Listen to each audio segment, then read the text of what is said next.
Hai gengs, welcome back to Sempuras. Kali ini gue kembali bakal ngasih spoiler lagi nih, sebuah film yang berjudul Into the Storm. Sebuah film para pemburu badai gitu. So, tanpa berlama-lama, let's check it out. Sekelompok pemuda tengah asik bersenang-senang di dalam sebuah mobil. Tapi tiba-tiba mereka melihat percikan api dari tiang-tiang listrik di pinggir jalan. Salah seorang dari mereka mencoba mendokumentasikan momen langka tersebut dengan keluar dari mobil. Tapi ternyata momen langka itu adalah sebuah tornado.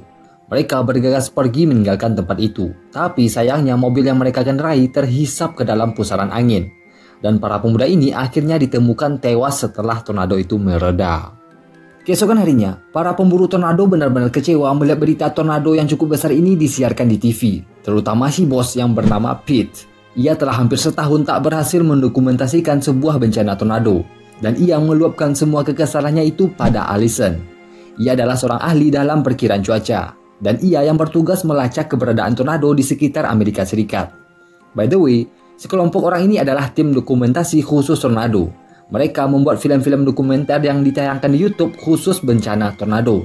Makanya, Pete benar-benar kesal pada Allison karena melewatkan bencana tornado yang terjadi semalam. Di sisi lain, seorang pemuda bernama Donnie tengah asik melakukan rekaman monolog untuk video kapsul waktunya yang ia kerjakan bersama adiknya yang bernama Trey. Mereka merekam semua kegiatan sehari-hari dan mewawancarai semua siswa di sekolah. Dan rencananya, video kapsul waktu ini akan mereka tonton lagi 25 tahun yang akan datang. Ya, layaknya album foto yang biasa dilakukan orang-orang. Tapi isi videonya lebih banyak berisi pesan-pesan dari orang-orang yang mereka wawancarai untuk 25 tahun yang akan datang. Dan ide video kapsul waktu ini dicetuskan oleh ayah mereka yang bernama Gary. Ia adalah wakil kepala sekolah tempat Donnie dan Trey sekolah. Dan di hari itu, sekolah mereka akan mengadakan upacara kelulusan. Donnie dan Trey bertugas mendokumentasikan semuanya. Kembali lagi ke pemburu tornado, mereka berhenti di sebuah pom bensin. Di dalam mobil, Allison melacak pergerakan tornado bergerak menuju daerah Riverside. Tapi di sisi lain, pergerakan arah angin perlahan-lahan bergerak menuju daerah Silverstone. Sehingga Allison memprediksi tornado berikutnya akan terjadi di daerah Silverstone. Tapi, Pete lebih cenderung melihat data. Ia bersikeras untuk pergi ke Riverside dan tak ingin melewatkan tornado itu. Tapi Allison bersikeras agar mereka menanti tornado itu di Silverstone. Dan dengan ancaman pemecatan, Pete akhirnya menyetujui idenya Allison.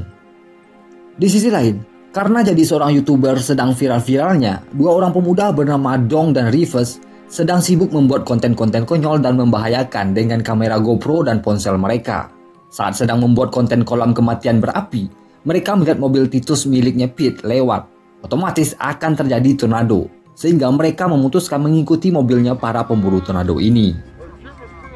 Oke, kita pergi ke sekolah. Donnie dan Trey tengah sibuk melakukan sesi wawancara dengan setiap siswa dan guru-guru di sekolah mereka. Saat asik berdebat soal konten yang sedang mereka kerjakan, Trey melihat seorang gadis yang disukai Donnie. Karena Donnie hanya berani memandangi gadis itu dari jauh, Trey akhirnya memaksa Donnie mendekati gadis itu. Lalu, Donnie akhirnya memberanikan diri mendekati gadis itu. Ia bernama Kathleen. Saat mendekati Kathleen, ternyata Kathleen sedang menghadapi masalah dengan tugas akhirnya. Film dokumenter yang ia kerjakan tiba-tiba error alias hilang, dan ia harus menyerahkannya hari itu. Karena Donnie ingin mengambil hati Kathleen, ia menawarkan membantu Kathleen merekam ulang video dokumenter itu, dan mereka akhirnya ke sebuah pabrik tua untuk melakukan perekaman ulang.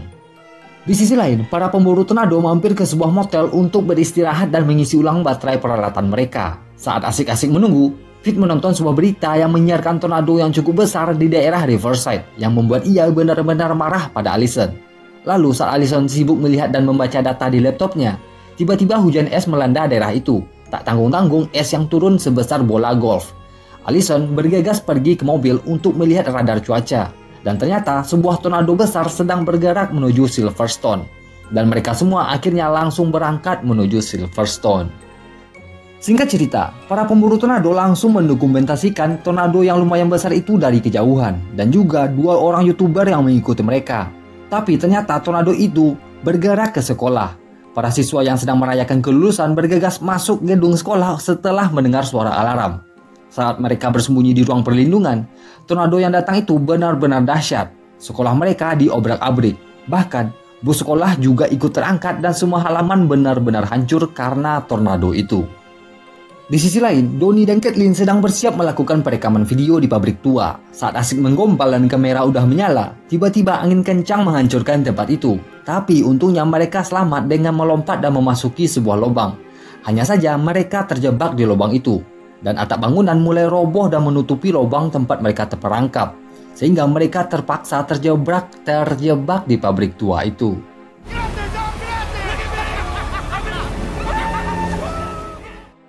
Tornado itu akhirnya mereda dan hilang. Gary langsung keluar mencari Donnie. Karena Trey tahu saudaranya pergi dengan Caitlin ke pabrik tua, mereka akhirnya memutuskan mencari Donnie ke pabrik tua itu. Di sisi lain, Donnie dan Caitlin benar-benar tak bisa keluar dari pabrik tua. Material berat mengurung mereka di dalam lubang. Dan sayangnya kaki Caitlin sedikit cedera tertimpa reruntuhan. Kembali lagi ke pemburu tornado. Mereka bergegas mengejar pergerakan tornado itu dan mereka ingin masuk ke dalam pusaran angin. Dan itu semua idenya Pete. Dengan mobil Titus yang ia desain layaknya sebuah tank, ia yakin mobil itu tak akan terjadi apa-apa ketika menghadapi tornado. Lalu, para pemburu tornado ini akhirnya berhasil memotong pergerakan tornado tersebut. Mobil Titus sedikit bergoyang ketika tornado mulai mendekat. Tapi sayang, tiba-tiba pusaran angin kencang itu seketika berbelok ketika melewati Titus, yang membuat Pete benar-benar kesal. Setelah itu, Allison melacak ada pergerakan kedua. Angin mulai berkumpul yang artinya akan terjadi tornado kedua. Dan mereka langsung pergi ke pusat kota. Di perjalanan, mereka melihat Dong dan Rivers sedang asik ngevlog di pinggir jalan. Sementara orang-orang sudah mulai mengungsi.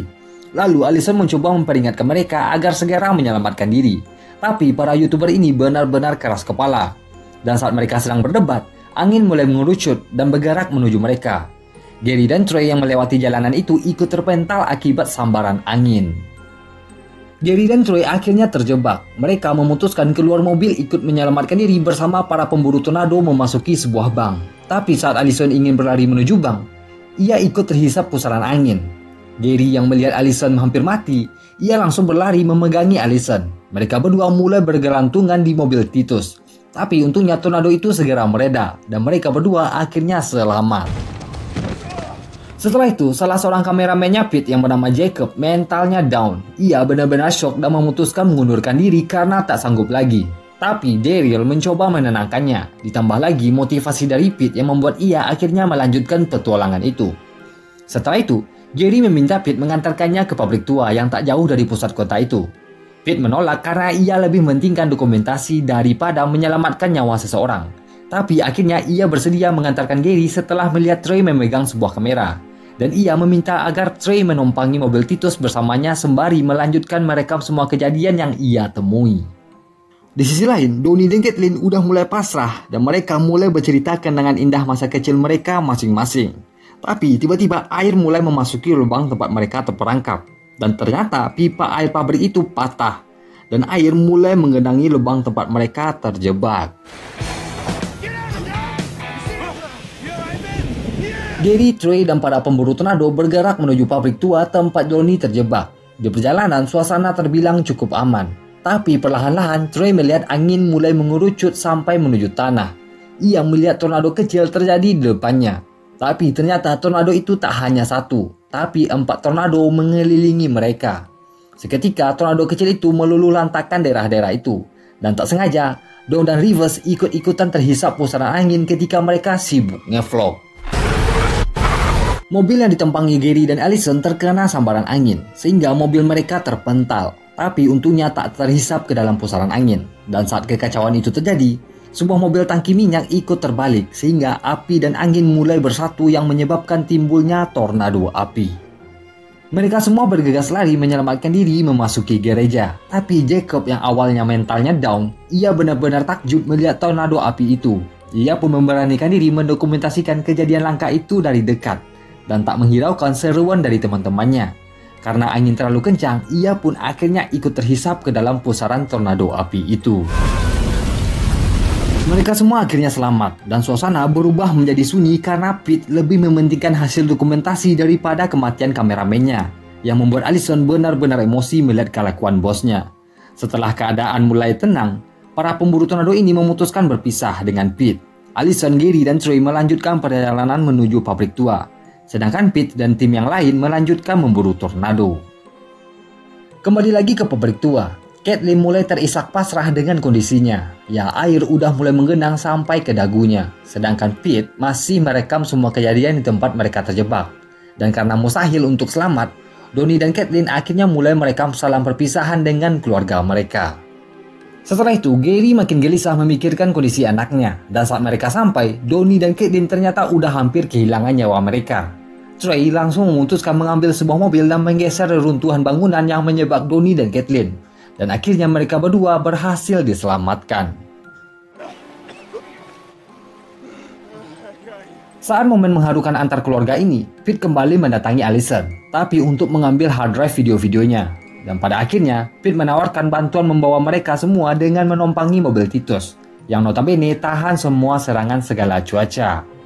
Di perjalanan, mereka menonton sebuah liputan berita yang disiarkan secara langsung. Sebuah tornado raksasa sebesar 2 kali stadion bola sedang bergerak menuju daerah mereka. Gary memutuskan mengajak mereka semua pergi ke sekolah, karena di sekolah semua orang sedang mengungsi di sana. Singkat cerita, di sekolah Gary menyuruh semua orang meninggalkan tempat itu dan segera mencari perlindungan yang lebih aman. Mereka semua bergerak pergi menggunakan bus sekolah, tapi di perjalanan bus yang dikendarai Gary terjebak. Sebuah tiang listrik yang roboh memblokade jalan, sehingga mereka semua memutuskan memutar arah dan menyelamatkan diri dengan bersembunyi di sebuah lubang galian saluran air.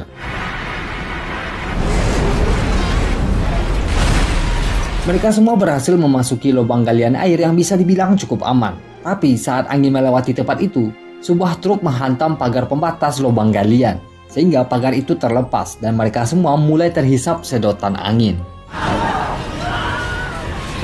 Pete memberanikan diri keluar dari lubang dan mengambil mobil Titusnya. Ia memutuskan menutup lubang yang terbuka itu dengan mobil Titus yang tahan serangan badai dan tornado. Tapi ternyata angin terlalu kencang. Mobil monster itu tak bisa bertahan. Sebuah ikatan tali pun tak sanggup menahan kencangnya angin yang menghisap mobil itu. Suasana seketika mereda. Mereka semua merasa sudah mulai aman. Tapi ternyata mereka tepat berada di dalam pusaran tornado terbesar dalam sejarah. Dan saat tornado itu mulai bergerak, hisapan angin kembali menghisap mobil Titus dan semua orang yang ada di dalam lubang. Dan sayangnya, pengait mobil itu patah. Dan mobil Titus yang dikendarai Pete akhirnya terhisap sampai naik ke atas langit. Dan ia melihat seberkas cahaya lalu kembali jatuh terhempas ke bumi. Tornado raksasa itu perlahan mulai mereda dan menghilang. Efek yang ditinggalkannya meluluhlantakkan seluruh kota. Dan mereka semua akhirnya saling bersuka cita. Dan sedikit merasa bersalah atas tewasnya Pete karena menyelamatkan nyawa mereka semua. Hey, you're upside down. Oh, so are you.